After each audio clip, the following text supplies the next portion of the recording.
5. Daisy and Gatsby. Start of the dream. Later that afternoon, I met Jordan Baker at the Plaza Hotel. After tea, she told me that Gatsby had known Daisy. They had known each other in the Middle West 5 years before. Daisy and I grew up in the same town, Jordan began. In 1917, Daisy was 18. She was the most beautiful and the most popular girl in Louisville. Her family was very rich. Daisy always dressed in white, and she had a little white car. She went out with all the young officers. The telephone in her house rang all day long. One day in October, I was walking past Daisy's house. Daisy was sitting in her car with an officer I hadn't seen before. They were so busy talking that they didn't see me. But I remember the way the young officer looked at Daisy. To him, she was the most beautiful thing in the world. About a month later, Daisy's mother found her packing her bag to go to New York. Daisy wanted to say goodbye to an officer who was going overseas. Her family stopped her, of course. "Was the officer Gatsby?" I asked. "Of course," said Jordan. Daisy was sad for a time and didn't go out much. By the following autumn, she was gay again. In February, she got engaged to a young man from New Orleans. But in June, she married Tom Buchanan from Chicago. It was the biggest wedding our town had ever seen. "Were you there?" I asked. "I was a bridesmaid," Jordan said. On the day before the wedding, Tom gave Daisy some pearls worth $350,000. That evening, Daisy's family was giving a big dinner. Half an hour before the dinner started, I went up to Daisy's room, Jordan went on. The pearls were on the floor.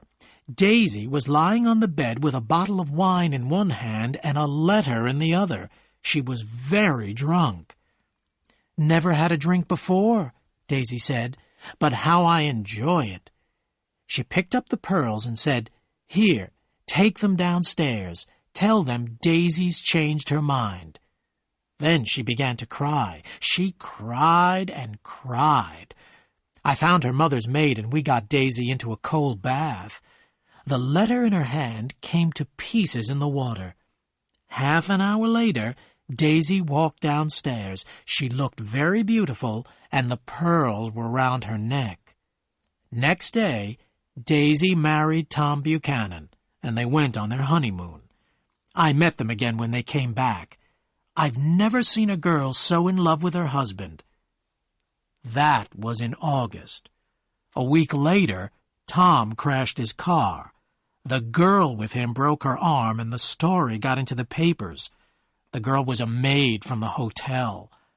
The following April, Daisy had a baby girl, and the family went to France for a year. Then they went back to Chicago. Well, about 6 weeks ago, I asked you about Gatsby, Jordan went on. Daisy heard me. She knew he was the same man she had known in Louisville. "It's strange that Gatsby came east, too," I said. "But it isn't strange at all," Jordan replied. "Gatsby came here to be near Daisy. He can see her house across the bay." Then there was a reason for all those parties. Gatsby had hoped that one evening Daisy would walk into his house. "Gatsby wants you to do something for him," Jordan was saying. "He wants you to invite Daisy to tea. Then he'll call in, too. He wants to show Daisy his house." I thought for a moment. Gatsby wasn't asking very much. He had waited 5 years. He had given big parties to strangers. And why? To see Daisy one afternoon at tea. "Does Daisy want to meet Gatsby again?" I asked. "Oh, she doesn't know about it," Jordan answered. "Gatsby wants it to be a surprise." It was dark outside by now. I asked Jordan out to dinner, and we took a taxi. It was a beautiful night. I had heard enough about Daisy and Gatsby.